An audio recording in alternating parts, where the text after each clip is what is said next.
Support CGT, give us a subscribe. Hello and welcome, I'm Viking Bart, and today we're going to talk tech. We're going to talk about the cars at this moment and the evolution that is coming. Now, let's start by addressing the elephant in the room, the electric cars. Yes, ever since the introduction of Tesla, everybody's known about the electric car and that it's not just a small car with a limited range. There are a lot of options from roadster to hatchbacks, SUVs, and even the pickup like the Cybertruck from Tesla where everybody's waiting for. Now, what's going on with the electric cars? Well, every company is starting to transverse from normal engines to electric. Some companies have even stopped the development of normal engines. Is it good? I don't know. Time will tell. The electric car. The biggest issue at this moment is not the range, because the range has improved massively, but the price. The cost price is still expensive. And although we're seeing a lot more cheaper cars like the Dacia Spring, which was just introduced, those cheap cars have much more limits than the normal ones. The range is limited, the options are limited, the speed. Just look at the stats for the Dacia Spring, it's terrible. Especially when you compare it to the number one on the market, Tesla. Those cars go really fast, very fast. All those electric cars that are coming, some are good, some are just, hey, we got an electric car, just buy it. No, that's not a good idea. You need to make great cars that people will pay for, but also keep. You need to make them happy, because not everybody wants to transition from normal engines to electric ones. So I myself am a bit a skeptic about it, but it is the future. At least it is where there's a lot of energy, electricity, and some development.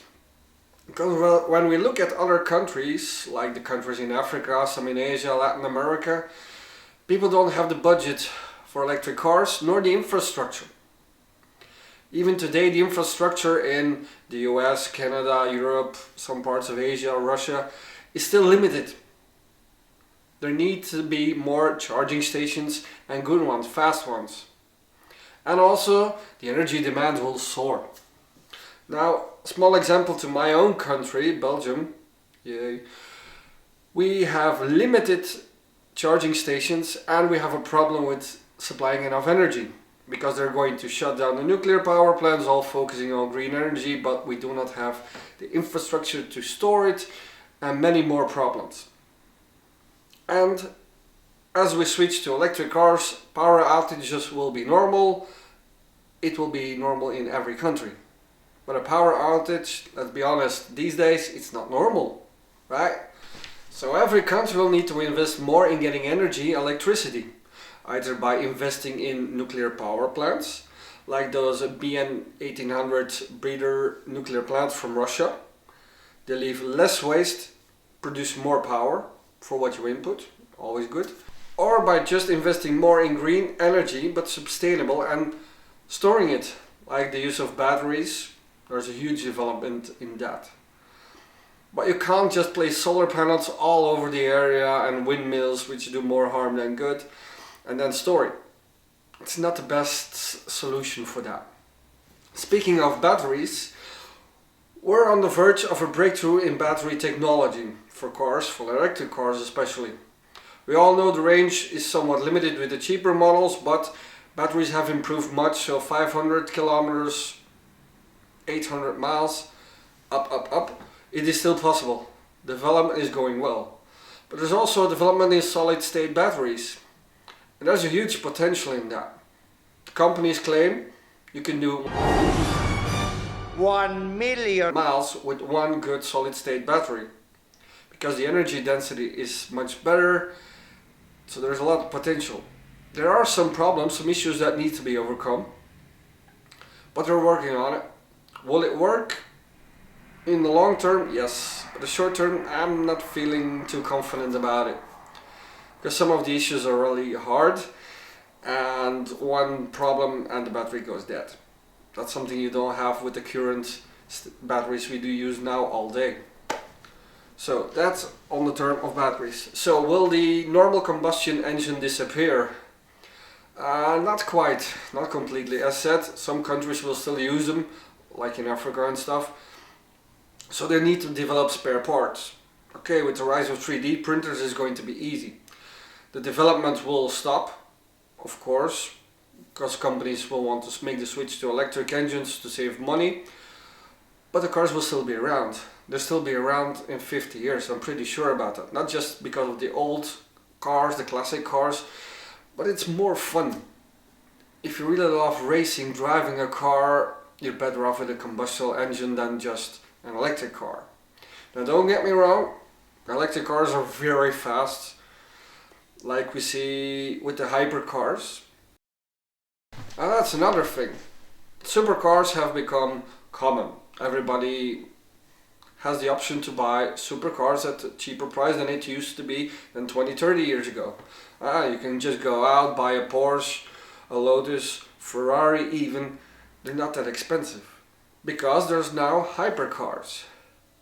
Hypercars are just like, let's place everything we have in them, make them really fast, give them 1,000 horsepower, and the very rich people will just buy them. That's the new standard, that's the new limit, that's how they show that they're wealthy. Which isn't that bad, because every development made for those hypercars will eventually fall down to the supercars and the normal cars we use every day. Now, as the electric car progresses, more range, better equipped, we're going to see something new. And that is actually something old. And that is the reintroduction of old designs. Because these days, at this moment, everybody's still making the cars as much aerodynamic as possible. But when the battery improves that much, companies will be like, nah, just give the people some nostalgic. Like the new Renault R5 prototype, which has been introduced, which looks lovely. But also other companies are thinking about bringing back some old designs. Just look at the Kalashnikov company. Yes, the company that makes guns, weapons. They are now focusing on electric cars. As seen here, it's a very old design, a Russian design, but it has this nostalgic feeling. It looks quite nice, and I'm pretty sure there will be a market for that. Speaking of companies that are normally not making cars, it's the same with autonomous cars. Now, look at the Apple and Google, they're both working on those autonomous cars. So they're going to enter the car market in some time. Are autonomous cars going to be as good as a person driving?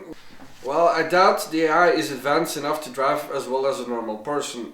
On the other hand, the AI will drive better than most people. Because we've all seen those bad people on the street who can't drive. Terrible. So that's going to be an improvement for them. But when it comes to dangerous situations, making a choice, I'm not sure if I want to trust the AI of a car instead of a human.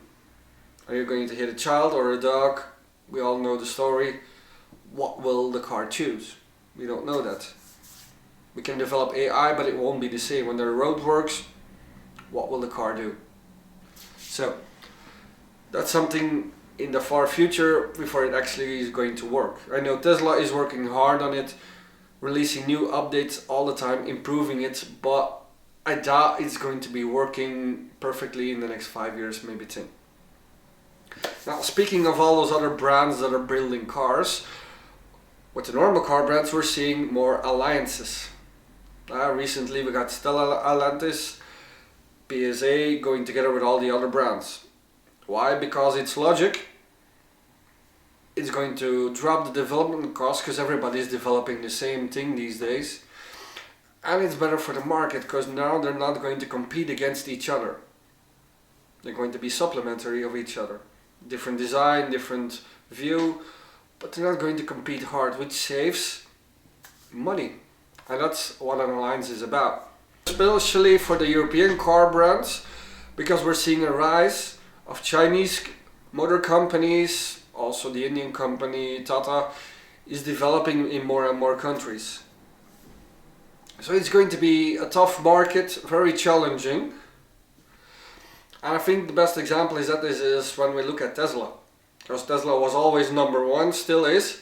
But more and more car companies are launching so-called Tesla killers. So there's a more competitive market that will drop prices, which is good for the people and the environment in a way. But will they survive? Now Elon Musk, great guy, visionary, he's always got an ace up his sleeve.